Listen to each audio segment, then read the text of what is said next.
इससे पिछली वीडियो में आपसे मोलरता के संबंध में चर्चा हुई थी। अब बात करते हैं मोललता। मोललता मोललता मोलेलिटी।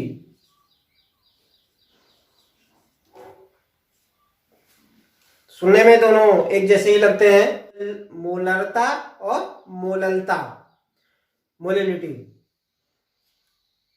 वहां पर मोलरता में हम बात करते थे किसी विलयन के 1 लीटर में उपस्थित विलेय के ग्राम अणुओं की संख्या उसकी मोलरता कहलाती है, उस विलयन की मोलरता कहलाती है। मोलरता किसी विलायक के 1000 ग्राम या 1 किलोग्राम में उपस्थित विलेय के ग्राम अणुओं की संख्या उस विलयन की मोललता कहलाती है। किसी विलायक के 1000 ग्राम या 1 किलोग्राम में जितना भी विलेय पदार्थ घुला हुआ है, जितने विलेय के ग्राम अणु घुले हुए वह उसकी मोललता कहलाती है। इसे अंग्रेजी वर्णमाला के स्मॉल लेटर m से प्रदर्शित करते हैं। ताप वृद्धि का विलयन की मोललता पर कोई प्रभाव नहीं पड़ता। तो विलयन की मोललता क्या हुई? विलयन की मोललता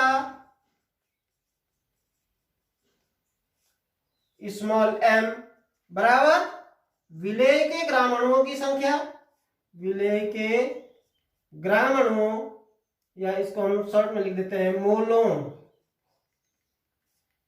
की संख्या बटे विलयन विलायक का द्रव्यमान, किसमें? किलोग्राम में। तो मोललता m बराबर विलेय के मोलों की संख्या n, विलायक का द्रव्यमान हमने रिप्रेजेंट किया है WB से, तो मोललता m बराबर n अपॉन WB। हम जानते हैं क्योंकि n बराबर क्या होता है? W upon mw। तो मोललता m बराबर क्या हो जाएगा? WA अपॉन mw गुणा WP, यानी कि मोललता m बराबर विलेय का द्रव्यमान बटे विलेय का अणुभार गुणा उस विलायक का किलोग्राम में द्रव्यमान। मोल प्रति किलोग्राम, ये मोल प्रति किलोग्राम, मोल विलेय के ग्राम अणु उनकी मोलों की संख्या और किलोग्राम विलायक का द्रव्यमान, यानी कि मोललता की इकाई, विलयन की मोललता की इकाई मोल प्रति किलोग्राम होती है। एक उदाहरण के द्वारा समझते हैं।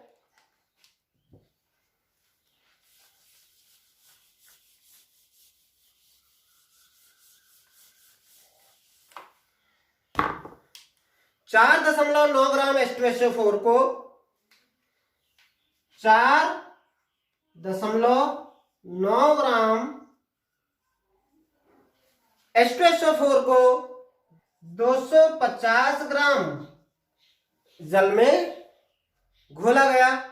जो विलयन प्राप्त हुआ उस विलयन की मोललता आपको ज्ञात करनी है। यहां पर आपको WA विलेय का द्रव्यमान, विलेय को H2SO4 लिया गया है, तो WA बराबर है 4.9 ग्राम। H2SO4 का मॉलिक्यूलर वेट कितना होता है? 98। अभी हमने ज्ञात किया था। इनके परमाणु भारों को, परमाणु द्रव्यमानों को, जितनी संख्या में यहाँ पर परमाणु जिस तत्व के उपलब्ध हैं, उपस्थित हैं, उतने द्रव्यमानों को आप जोड़ दीजिए, आपको उसका अणुभार ज्ञात हो जाएगा। तो H2SO4 का अणुभार हो गया 98। 250 ग्राम विलायक जल, तो WB बराबर आपको दिया गया है 250 ग्राम। लेकिन हम मोललता में क्या बात करते हैं कि 1 किलोग्राम विलायक में उपस्थित विलेय के ग्राम अणुओं की संख्या। तो 1 किलोग्राम का मतलब इस 250 ग्राम जो द्रव्यमान आपको विलायक का दिया गया है, जल का जो द्रव्यमान 250 ग्राम दिया गया है, पहले आप इसको क्या करेंगे, किलोग्राम में परिवर्तित करेंगे। 250 बटे 1000, क्योंकि 1 किलोग्राम में 1000 ग्राम होते हैं। ये कितना हो जाएगा, 0.25 किलोग्राम। अब आप मोलरता ज्ञात कीजिए। मोलरता m बराबर H2SO4 का द्रव्यमान 4.9 ग्राम डिवाइडेड बाय H2SO4 का अणुभार 98 मल्टीप्लाइड विथ विलायक का द्रव्यमान 0.25।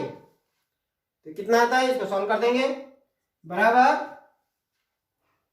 0.2 मोल प्रति किलोग्राम। तो वह विलयन जिसमें 4.9 ग्राम H2SO4 250 ग्राम जल में घुला हुआ है की मोललता 0.2 मोल प्रति किलोग्राम होगी।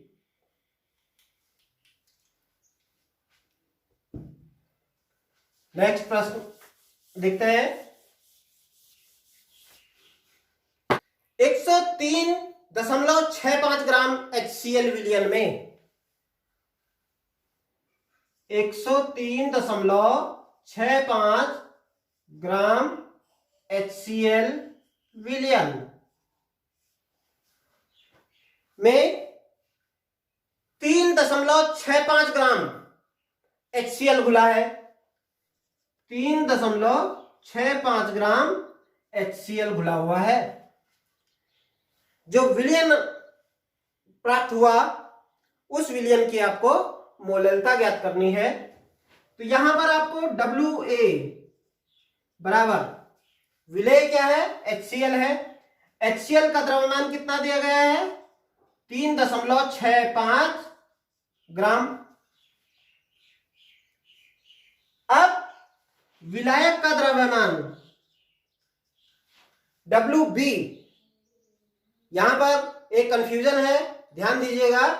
जब भी किसी क्वेश्चन को पढ़ें, सॉल्व करें, उसको बहुत ध्यान से पढ़ें, क्योंकि यहां पर देखिए 103.65 ग्राम HCl विलयन, यहां पर विलायक की बात नहीं हुई है। यहां पर आपसे कहा जा रहा है कि 103.65 ग्राम HCl विलयन, विलयन का द्रव्यमान आपको दिया गया है, तो आपको विलायक का द्रव्यमान ज्ञात करना पड़ेगा।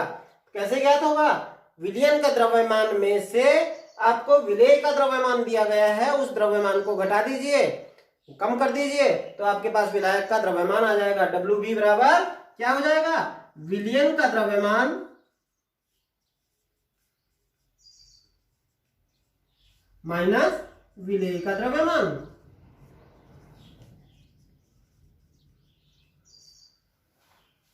बराबर विलयन का द्रव्यमान, विलयन का द्रव्यमान कितना है, 103.65 माइनस विलेय का द्रव्यमान 3.65, कितना हो गया, 100। ये 100 ग्राम क्या है, WB विलायक यानी कि जल, जिसमें कि 3.65 ग्राम HCl को घोला गया है, कितने में, 100 ग्राम में। तो यहां पर आपको दो चीजें प्राप्त हो गई, एक तो विलेय का द्रव्यमान आपके पास 3.65 ग्राम प्राप्त हो गया, दूसरा विलायक का द्रव्यमान 100 ग्राम प्राप्त हो गया, जिसमें कि 3.65 HCl को घोला गया है। अब आप यहां से मोललता ज्ञात कर सकते हैं, किंतु यहां पर आपको ग्राम अणुओं की संख्या ज्ञात नहीं है HCl के। आपको सबसे पहले ग्राम अणुओं की संख्या ज्ञात करनी है। ग्राम अणुओं की संख्या ज्ञात करने के लिए आपको HCl का अणुभार ज्ञात करना पड़ेगा। तो HCl का अणुभार बराबर इन दोनों के परमाणु द्रव्यमानों को जोड़ देंगे, हाइड्रोजन का 1 और क्लोरीन का 30.55 35.5, तो बराबर 36.5, ये इसका अणुभार आ गया HCl का। अब आप मोललता का फार्मूला लगाइए। मोललता small m equal to WA upon MW into WB बराबर WA 3.65 डिवाइडेड बाई MW 36.5 गुणा WB 100 ग्राम बराबर 1 मोल प्रति किलोग्राम, यानी कि वह विलयन जिसमें 3.65 ग्राम HCl 103.65 ग्राम HCl विलयन में घुला हुआ है, उस विलयन की मोललता 1 मोल प्रति किलोग्राम होगी। अगले वीडियो में आपसे विलयन की सांद्रता को ज्ञात करने की अन्य विधियां जैसे नॉर्मलता, फॉर्मलता या मोल फ्रैक्शंस है उस पर चर्चा की जाएगी। अगर आपको मेरी ये वीडियो अच्छी लगे तो इसे लाइक, शेयर और सब्सक्राइब करना ना भूलें, जिससे आपको मेरे आने वाली वीडियो की नोटिफिकेशंस प्राप्त हो सके, आप आसानी से मेरे उन वीडियो को देख सकें।